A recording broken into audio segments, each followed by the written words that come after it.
question, will the GOP see another wave like that, and could it move them into the leadership of the Senate? Or is the grand old party being a bit overconfident as they head towards November? Joining me now from Memphis, Tennessee, is Kentucky Senator Rand Paul. He sits on both the Senate Foreign Relations and Homeland Security committees.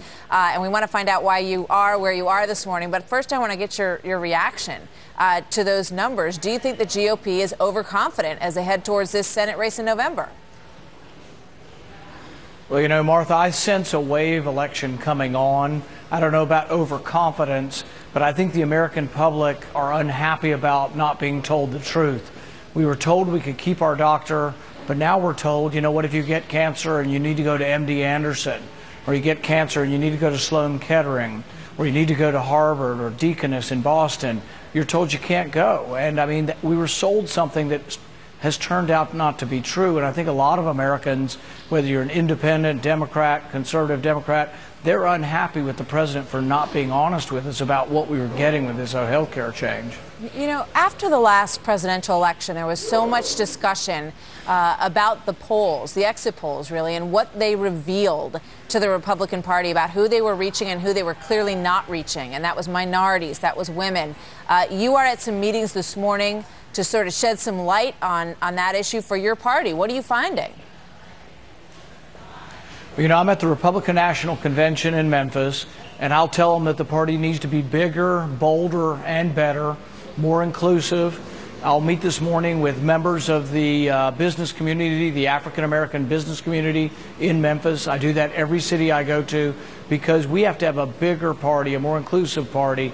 And when we do, we're going to be the dominant party again. But if we do the same thing we've always done and just say, hey, we're going after the same people, we're going to get the same result. And that's not been good for us in presidential elections. So we do need to be a bigger party.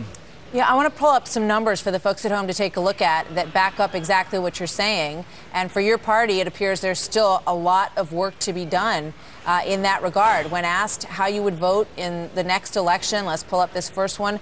This is among non-white voters. They'd vote for the Democratic candidate 61% to 25%. And let's take a look at the black vote as they look ahead to the next election. 80% would vote Democratic. So I'm curious, when you talk to them in these meetings today, you're talking to African-American voters, as you said, and pastors in that area. What are they telling you about the Republican Party? You know, I think they want someone to be concerned about what's happening in their community. Long-term unemployment, poverty. I think both parties are concerned, but we've tried 50 years of the Democrats passing out money and it hasn't worked. So what I've proposed are economic freedom zones. I'll tell them in Memphis today that it would leave $400 million in Memphis. We're not going to bring it from Houston or Atlanta, but we're going to leave the money in Memphis that's earned here to the tune of $400 million, and that would stimulate the economy. It would help to grow jobs in particularly the areas of impoverishment in Memphis. And I'm going to take that message to them that we do have a plan to help them, and really that the Democrats' plan hasn't worked. Just one more quick question on this. Are you frustrated with the efforts of your party where this is concerned? Repeat that again, please. Are you frustrated with the efforts of your party where this big issue is concerned in terms of voters?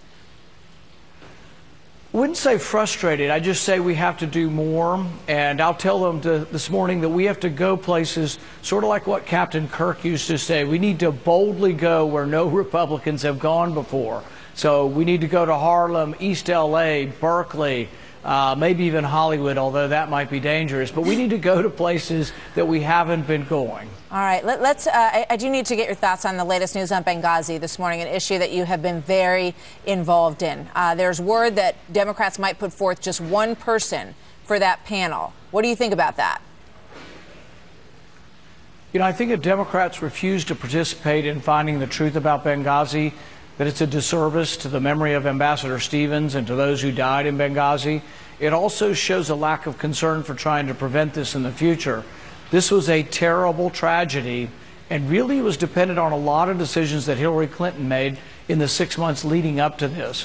One was the tragedy of that night, not sending reinforcements, but for 6 months the tragedy was Hillary Clinton refusing to provide more security. She was asked repeatedly for more security, and at every turn it was turned down.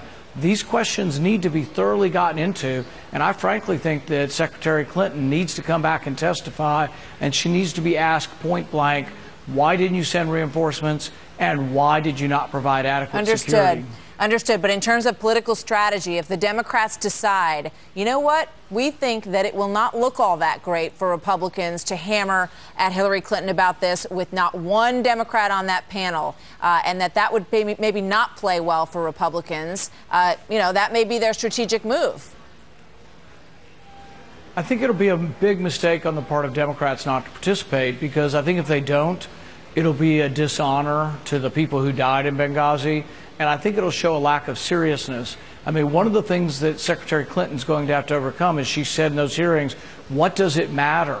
And so that's something, if they want to show that they don't care, or what does it matter, why these people died or how they died in Benghazi, I think that lack of concern will come back to get them, because I think American people, Republican or Democrat, want the truth about Benghazi. They don't want to hear spin, and they're concerned that it now looks like, from emails from the White House, that the White House was immediately concerned with spin, not the truth.